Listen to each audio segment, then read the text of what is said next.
Gemini is born when spring has reached its full maturity. The air is alive, restless, crossed by light currents that seem to carry messages from every direction. It is the season when everything speaks. Leaves tremble like pages turned by the wind. Birds weave melodies from branch to branch. Scents shift direction like sudden thoughts.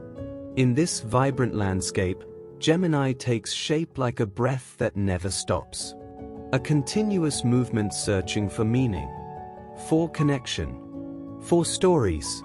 Guiding them is Mercury, the winged god. The messenger who crosses worlds with a lightness no one else possesses. Mercury knows no boundaries. He moves from sky to earth, from earth to shadow, carrying words, intuitions, symbols. He is the god who translates, who connects, who opens invisible doors.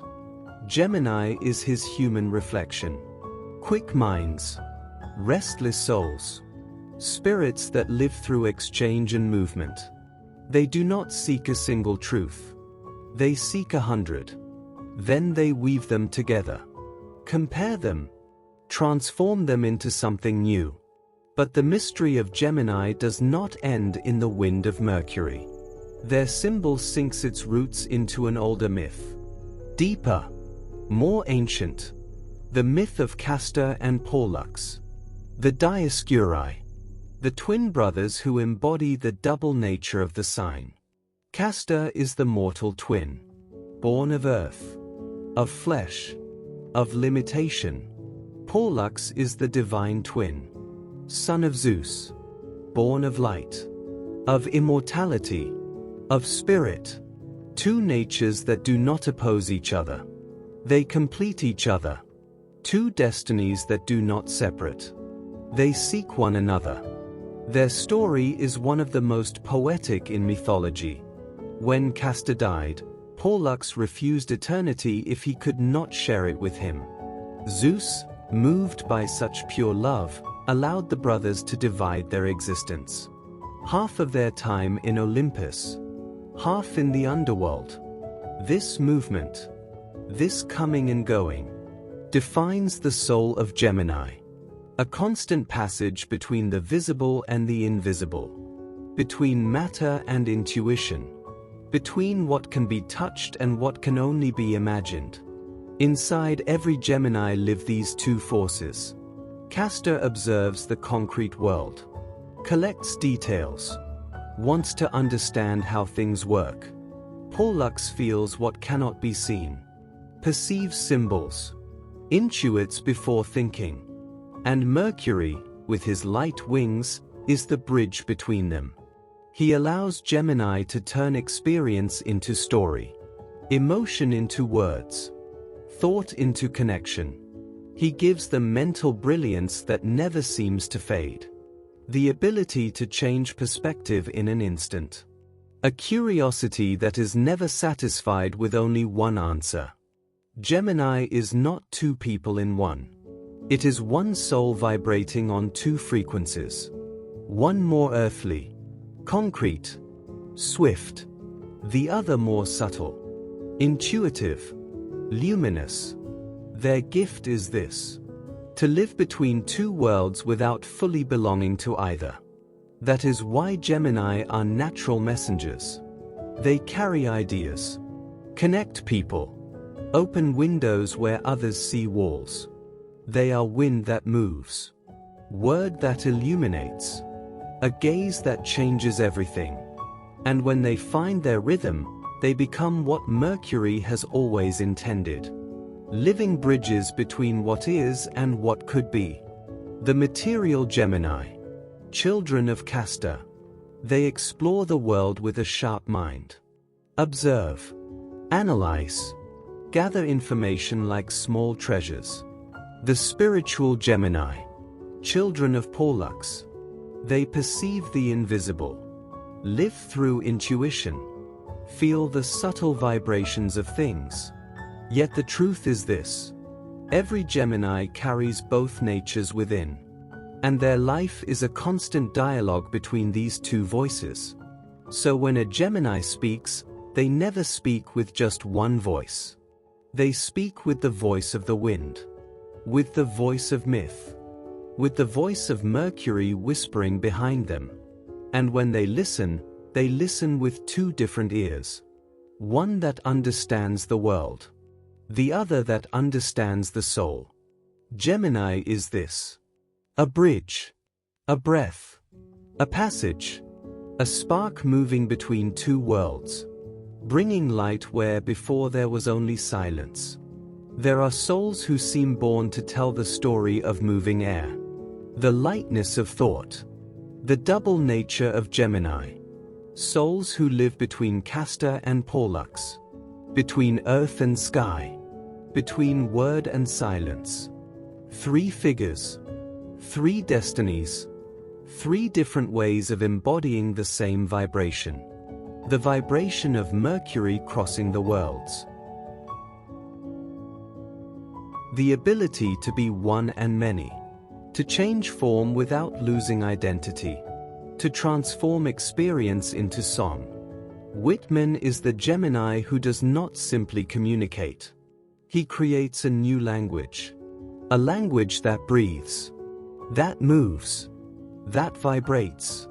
In him, thought becomes wind, and wind becomes poetry. Then there is Morgan Freeman, born on June 1st. Living proof that Gemini is not only speed and lightness, but also depth, clarity, wisdom. His voice seems to come from a timeless place, as if carried by Mercury himself. Freeman does not merely play roles. He narrates them.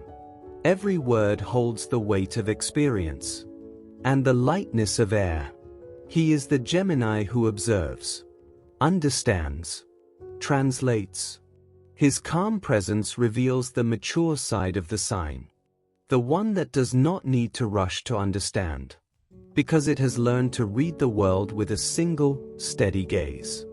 In him there is strength and grounding, but also a subtle light, a voice that brushes the soul, a presence that turns a simple story into an inner journey. He is the Gemini who brings order to the wind, who illuminates without overpowering, who speaks as if opening a door inside the listener. And then Angelina Jolie, born on June 4th. A perfect embodiment of Gemini duality. Magnetic actress. Intense. Transformative. Able to change skin as the air changes direction. Yet also humanitarian. Mother. Ambassador between worlds. She moves across different realities with the same ease that Mercury moves between sky and earth. Within her live two lives. The public one, bright, iconic, and the private one, deep, spiritual, dedicated to care and protection. She does not simply interpret roles. She inhabits them, transforms them into messages. She listens to the pain of others, builds bridges between cultures, turns visibility into responsibility. But she is also determination, strength, action, rooted in reality, committed to tangible change. She is a Gemini who does not fear complexity. She embraces her dual nature and turns it into power. A woman living between two worlds, uniting them, as only the children of Mercury can. And so, in the light breath of Gemini, we discover something deeper. Every life is a passage, a bridge, a dialogue between worlds. Mercury teaches that nothing stands still. Every thought is a journey. Every word is a wing. We are made of two natures. One that walks the earth, one that looks at the sky. Gemini shows us how to hold these forces together, without breaking. Whitman teaches that multitudes live within us. Freeman reminds us that the voice of the soul can be calm as a river. Jolie shows us that we can change form, and still remain true to ourselves. Gemini is this: a breath that opens windows, a thought that illuminates, a spark crossing the world to deliver a message. When the wind rises, when the air vibrates, when a new idea is born suddenly, that is when Gemini brushes against us, inviting us to move, to search, to understand, to tell the story, to remember that life is never a single voice, but a chorus of possibilities. And in the silence that follows, a gentle promise remains: that every word can become light, that every encounter can open a path, that every soul can learn to live between earth and sky. Before we continue, tell me something. From which country are you listening to me? Write it in the comments. I am curious to know where this breath of Gemini is traveling. Which sky is above you? Which air is carrying these words to you? Tell me where you are in the world. Because every voice, from every country, is part of this great chorus of possibilities.